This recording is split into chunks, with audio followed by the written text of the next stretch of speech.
Good morning everyone, स्वागत है आप सबों का एक बार फिर से आपके अपने यूट्यूब चैनल रामगढ़ एडुकेयर में। इस वीडियो में देखेंगे दोस्तों झारखंड शिक्षक पात्रता परीक्षा 2012 में गणित विज्ञान के लिए जो सवाल पूछे गए थे हिंदी और इंग्लिश के दोस्तों, उनको देखेंगे। वीडियो काफ़ी ज़्यादा लंबा हो जाएगा। जो गणित है और विज्ञान है उसके लिए अलग वीडियोज़ बनेंगी। तो इस वीडियो में हिंदी और इंग्लिश में जो सवाल पूछे गए थे उन सवालों को देखेंगे। उसके बाद 2016 में जो हिंदी इंग्लिश के सवाल उनको देखेंगे। और जो SST है आपका सोशल स्टडीज़ वाला ग्रुप से भी हिंदी इंग्लिश के जो सवाल पूछे गए 12-16 में उनको भी देखेंगे। साथ ही साथ मैथ्स का, साइंस का और जो सोशल साइंस है उनके सेपरेट वीडियोज़ के माध्यम से PYQ आपको देखने को मिलेंगे। तो देखिए यहाँ पर मैंने आपको बार बार कहा है कि जो 15 नंबर हिंदी 15 नंबर इंग्लिश का जो रहता है टोटल 30 नंबर का एक पेपर, उसमें से हिंदी और इंग्लिश से पैसेज भी रहते हैं, कुछ पेडागोजिकल क्वेश्चन रहते हैं। ग्रामर का वेटेज बहुत कम रहता है। देखेंगे हिंदी सेक्शन से, देखिए कितना इजी सवाल पूछा जाता है। आपको डरने की बिल्कुल भी ज़रूरत नहीं है। यहाँ पर प्रश्न संख्या 1 से 1 के लिए निर्देश दिया गया है, निम्नलिखित पदांश को ध्यानपूर्वक पढ़ें और नीचे दिए गए प्रश्नों का उत्तर दें। तो पहला दूसरा प्रश्न के लिए इसको पढ़ना है। अब पढ़ना है, बहुत ज़्यादा लंबा यहाँ पर नहीं दिया हुआ है हमारा पदांश, तो तुरंत हम पढ़ सकते हैं इसको। ऊंचे शिखरों से उतर उतर गिर गिरी के चट्टानों पर कंकर कंकर पैदल चलकर दिन भर रजनी भर जीवन भर धोता वसुधा का अंतःस्थल यह लघु सरिता का बहता जल मिला है इसको जब पथ पर पथ रोके खड़ा कठिन पत्थर आकुल अतुर दुख के कतार सिर पटक पटक कर रो कर करता है कितना कोलाहल यह लघु कथा सरिता का बहता जल। तो आप यहाँ पर पढ़ लिए। अब इसके अकॉर्डिंग यहाँ पर सवाल दिया हुआ है, इस कविता के द्वारा कवि मनुष्य को क्या संदेश देता है, कविता के माध्यम से क्या यहाँ पर संदेश मिल रहा है। तो यहाँ पर ध्यान से देखेंगे पैसेज को, तो जो सरिता है साथियों ये शिखरों से गिर रहा है, चट्टानों से टकरा रहा है, कंकर पत्थर में पैदल चल रहा है, फिर भी लगातार जो है ये क्या कर रहा है, बहता चला जा रहा है, रो कर पटक पटक कर जो भी समस्या आ रही है। तो इसका क्या मतलब है, यहाँ पर मुश्किलों से तो भाग नहीं रहा है, मुश्किलों का सामना करते हुए आगे बढ़ने का ये संदेश देता है। चलिए अगला सवाल देखेंगे। वसुधा का पर्यायवाची शब्द पूछ दिया है, तो वसुधा का पर्यायवाची क्या हो जाएगा यहाँ पर, वसुंधरा। आगे देखेंगे गिरीश का संधि विच्छेद पूछ दिया है, संधि से एक सवाल, तो यहाँ पर गिरीश गिरी जोड़ इस तीसरा वाला यहाँ पर आंसर हो जाएगा। नीचे देखेंगे समाज के भेद पूछ दिया है साथियों, समाज के भेद यहाँ पर 6 होते हैं, 6 हो जाएगा आपका करेक्ट आंसर। मुहावरा दिन फिरना का अर्थ है, दिन फिरना, दिन फिरना का अर्थ क्या है साथियों, भाग्य पलटना। आगे देखेंगे सृष्टि लखनऊ जा रही है, इस वाक्य में सृष्टि और लखनऊ है, तो सृष्टि नाम है किसी का, लखनऊ भी जगह का नाम है, तो ये क्या हो जाएंगे आपके संज्ञा के उदाहरण हो जाएंगे। आगे देखेंगे बुढ़ापा क्या है, बुढ़ापा क्या है साथियों, ध्यान से देखेंगे बुढ़ापा क्या है, तो बुढ़ापा आपका भाववाचक संज्ञा है। कोई बूढ़े का व्यक्ति का नाम रहता तो वो आपका होता यहाँ पर व्यक्तिवाचक होता, क्रिया विशेषण तो है नहीं, जातिवाचक भी नहीं है। बूढ़ा रहता तो जातिवाचक होता, बुढ़ापा है, बूढ़ा से बना है बुढ़ापा, तो ये भाववाचक संज्ञा हो जाएगा। देखिए किस तरह के सवाल हैं। अब यहाँ पर देखिए आगे, बोलना कौशल में महत्वपूर्ण है, बोलना कौशल में महत्वपूर्ण है। आप सभी को पता है LSRW ये 4 भाषा के आपके स्किल्स होते हैं, भाषा कौशल होते हैं।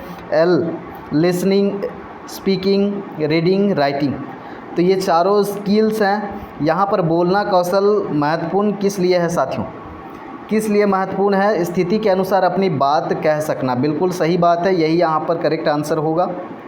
आगे देखेंगे अध्यापक का लिंग परिवर्तन शब्द है, लिंग परिवर्तन, अध्यापक का लिंग परिवर्तन करना है तो अध्यापिका होगा, सिंपल है। आगे देखेंगे भाषा शिक्षण में पाठ्यपुस्तक किसका काम करता है, एक साधन का, बिल्कुल साधन, एकमात्र साधन नहीं है, इसके अलावा और भी TLM टीचिंग लर्निंग मटेरियल होते हैं, पाठ्यपुस्तक एक साधन है बिल्कुल। आगे देखेंगे आज कल जल्दी कैसे अभिकारी शब्द हैं, यहाँ पर 3 शब्द हैं, आज कल और जल्दी, जैसे अभिकारी शब्द हैं, क्रिया संज्ञा विशेषण या फिर क्रिया विशेषण। तो ये संज्ञा तो होगा नहीं, विशेषण का भी बात नहीं हो रहा है, ये क्रिया भी नहीं है, मतलब क्रिया विशेषण यहाँ पर है। आगे देखेंगे जो टुकड़े टुकड़े हो गए हो उसे कहते हैं, टुकड़े टुकड़े हो गए हो क्या कहेंगे इसको, खंडित कहेंगे, सी ऑप्शन यहाँ पर आप सभी का होगा। क्रिया करने वाले को कहते हैं, क्रिया काम जो कर रहा है उसको क्या करते हैं साथियों, कर्ता कहते हैं। देखिए कितने सिंपल सवाल पूछे गए थे। आगे फिर यहाँ पर पैसेज दे दिया है क्वेश्चन नंबर 14 और 15 के लिए। तो ये देखिए पैसेज ज़्यादा लंबा नहीं है, यहाँ पर आराम से आप पढ़ सकते हैं। तो इसको हम स्किप कर लेते हैं क्योंकि मैक्सिमम लोग जो हैं आराम से इसको सॉल्व कर लेंगे। इंग्लिश सेक्शन में आ जाएंगे। इंग्लिश सेक्शन में भी यहाँ 2 पैसेज दिए हुए हैं। 16 से 17 में क्या बोला है, read the prose carefully and answer the following question. आराम से आपको सावधानीपूर्वक पढ़ना है पैसेज को और सॉल्व करना है क्वेश्चन नंबर 16, 17 को। चलिए पढ़ते हैं। One should try to create conditions that contribute to the welfare of humanity. Similarly I owe a duty to my parents to be obedient and respectful to them. This duty organized from sense of responsibilities which is directly related to our conscience. So this is concerned with a moral duty which any person owes without a legal bondage. A sense of duty is paramount for the proper development of civilization. Hypocrisy is quite reverse. देखिए hypocrisy जो है कि reverse है, उल्टा है यहाँ पर। To the sense of duty, sense of duty का उल्टा है it involves weakness while duty involve sincerity and faithfulness. देखिए ड्यूटी में इन्वॉल्व होता है, सिंसिरिटी होता है, फेथफुल होता है। अब यहाँ सवाल पूछ दिया which of the following is not related to moral duty. Moral duty नैतिक जो कार्य है, गुण है, यहाँ पर ड्यूटी है, कर्तव्य है, उससे संबंधित नहीं है। तो यहाँ पर सेंस ऑफ रिस्पॉन्सिबिलिटी ये तो बिल्कुल संबंधित है मोरल ड्यूटी से। सिंसिरिटी भी होता है, कंसाइंस भी होता है। हाइपोक्रेसी अभी हम लोग पढ़े, बिल्कुल ये रिवर्स है। सी ऑप्शन यहाँ पर हो जाएगा। Why should I be obedient and respectful to my parent. अपने पेरेंट के लिए ओबीडियंट और रिस्पेक्टफुल क्यों होना है, because of legal bonding. Legal bonding तो है, सही बात है, लेकिन पैसेज के अकॉर्डिंग ये नहीं होगा। Because of my sense of responsibility, ये पैसेज में मेंशन भी है, अभी हमने ऊपर देखा। आगे देखेंगे the two receptive skills of language are. तो देखिए रिसेप्टिव स्किल कौन कौन होते हैं, जब LSRW ये भाषा कौशल के आपके स्किल्स हैं। लिसनिंग करते हैं, सुनते हैं, स्पीकिंग बोलते हैं, स्पीकिंग, रीडिंग, उसके बाद में है राइटिंग स्किल। तो यहाँ पर रिसीव कर रहे हैं, ग्राहात्मक कौशल कौन हो जाएगा, यहाँ पर ग्राहक किससे कर रहे हैं। हम जब लिसनिंग करते हैं, सुनते हैं, तो हम ग्रहण कर रहे होते हैं, और जब हम पढ़ रहे होते हैं, रीडिंग कर रहे होते हैं, रीडिंग स्किल, तो यहाँ पर हो जाएगा सुनना और पढ़ना, ये दोनों रिसेप्टिव हो जाएगा, रिसेप्टिव, या फिर इनपुट स्किल कह सकते हैं, ग्राहक स्किल कर सकते हैं। वहीं पे जब बोलते हैं और लिखते हैं तो ये हमारा आउटपुट होता है, आउटपुट स्किल कह सकते हैं। तो यहाँ पर आंसर सिंपल सा आप देख लें, सिंपल क्वेश्चन है, तो ये हो जाएगा लिसनिंग एंड स्पीकिंग। चलिए ऑप्शन सी यहाँ पर हो जाएगा। प्लूरल ऑफ सैंडविच, सैंडविच का प्लूरल क्या होगा, प्लूरल क्या होगा साथियों, सैंडविच का सैंडविचेज होता है, यहाँ पर सी ऑप्शन हो जाएगा आप सभी का। आगे देखेंगे 19 हो गया 20। Identify the type of words that is the are underline. देखिए जो अंडरलाइन है, अंडरलाइन तो यहाँ शो नहीं हो रहा है, बताना है कि किस टाइप का है ये। He saw a parking space between 2 cars and drop into it. Underline show नहीं हो रहा है तो डिसाइड नहीं कर सकते कौन सा वर्ड का बात हो रहा है, यहाँ प्रिंटिंग मिस्टेक है।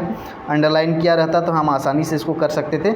एम ऑफ लैंग्वेजेज, कोई भी भाषा का उद्देश्य क्या होता है, रीडिंग, रिसर्च, स्पीच, कम्युनिकेशन, सभी चीज़ें होती हैं, लेकिन भाषा का मुख्य उद्देश्य होता है दोस्तों संप्रेषण, कम्युनिकेट करना, अपनी बातों को, अपने विचार को साझा करना। तो यही हो जाएगा यहाँ पर, ऑप्शन ए हो जाएगा कम्युनिकेशन। आगे देखेंगे give the superlative degree of the word good. Good का सुपरलेटिव बताना है, तो सिंपल सा सवाल है, सुपरलेटिव हो जाएगा, गुड का बेस्ट हो जाएगा यहाँ पर। आगे देखेंगे साथियों choose the option that is in passive voice. Passive voice में यहाँ पर कौन है ऑप्शन, उसको चूज करना है। Is coffee grown in south Africa, coffee is grown in south Africa, south America is grown in coffee, ये तो गलत है। Grown coffee is in South America. तो यहाँ पर देखिए जो करेक्ट पैसिव यहाँ पर वॉइस है हमारा, coffee is grown in South America है। ऑप्शन बी हो जाएगा यहाँ पर आपका करेक्ट आंसर। आगे देखेंगे student of class 7 to 8 face problems mostly related to 1। देखिए जो कक्षा 7 और 8 के जो बच्चे हैं सबसे ज़्यादा प्रॉब्लम किसका झेलते हैं? हाइपरएक्टिविटी या फिर आइडेंटिटी क्रिसाइज या emotions, law interest in studies. देखिए यहाँ पर, तो यहाँ पर देखिए ये जो बच्चे हैं इमोशंस का जो प्रॉब्लम है मोस्टली यहाँ पर इनको फेस करना पड़ता है। आगे देखेंगे select the meaning of the underline idiom, he visits me of and on. तो यहाँ पर करेक्ट आंसर हो जाएगा आप सभी का ऑप्शन सी, ओकेजनली। आगे देखेंगे in which method is word the unit of teaching. In which method is word the unit of teaching. तो direct method, translation cum grammar method, bilingual method, translation method, सभी methods हैं teaching methods. तो यहाँ पर हो जाएगा correct answer bilingual method.